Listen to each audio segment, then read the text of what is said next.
संजय ने कहा, हे राजन, पांडु पुत्रों द्वारा सेना की व्यूह रचना देखकर राजा दुर्योधन अपने गुरु के पास गया और उसने ये शब्द कहे। संजय युद्ध भूमि की स्थिति के विषय में उसके प्रश्न के मतवय को समझ गया, अतः वह निराश राजा को प्रोत्साहित करना चाह रहा था।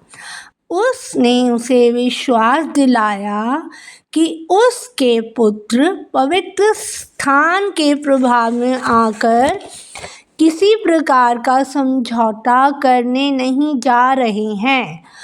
उसने राजा को बताया कि उसका पुत्र दुर्योधन पांडवों की सेना को देखकर तुरंत अपने सेनापति द्रोणाचार्य को वास्तविक स्थिति से अवगत कराने गया। यद्यपि दुर्योधन को राजा कहकर संबोधित किया गया है, तो भी स्थिति की गंभीरता के कारण उसे सेनापति के पास जाना पड़ा। अतएव दुर्योधन राजनीतिज्ञ बनने के लिए सर्वथा उपयुक्त था, किंतु जब उसने पांडवों की व्यूह रचना देखी तो उसका यह कूटनीतिज्ञ व्यवहार उसके भय को छिपा ना पाया। जब हमारा मकसद अशुद्ध हो, अन्यायपूर्ण स्थिति को प्रकट करे, तब हमारा जो दिमाग होता है वह अपमानित या उत्तेजित स्थिति को प्रकट करता है, उत्तेजना से घिरा होता है।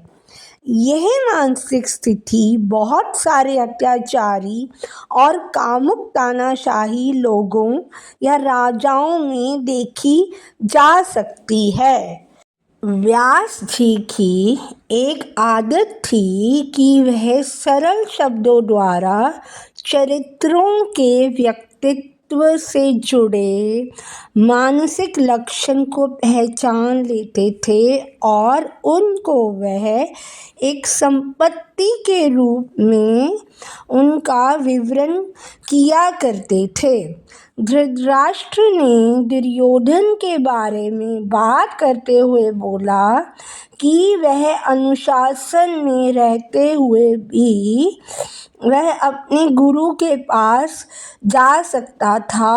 अनुशासन में रहते हुए ही उसको अपने गुरु की मदद लेनी चाहिए थी, लेकिन अपने आलीशान घमंड के साथ अपने गुरु के पास गया, जबकि उसे नम्रता और श्रद्धा के साथ अपने गुरु के पास जाना चाहिए था और एक अनुशासन अपने गुरु के सामने दिखाना चाहिए था। यहाँ पर दुर्योधन के घमंड के बारे में प्रकाश डाला गया है। एक और बात जो मैं कहना चाहूँगी वो यह है कि अगर हमें शिक्षा प्राप्त करनी है तो गुरु के सामने सिर झुकाकर नम्रता के साथ हर एक चीज़ को सीखना चाहिए। अगर हम घमंड के साथ सीखेंगे तो वह शिक्षा हमें कभी भी नहीं आएगी। वो किसी भी लेवल पे हो सकती है, एक स्टूडेंट लेवल पे हो सकती है, या हम जब स्पिरिचुअल लेवल पर जाते हैं उस लेवल पे भी ये पॉलिसी अप्लाई होती है।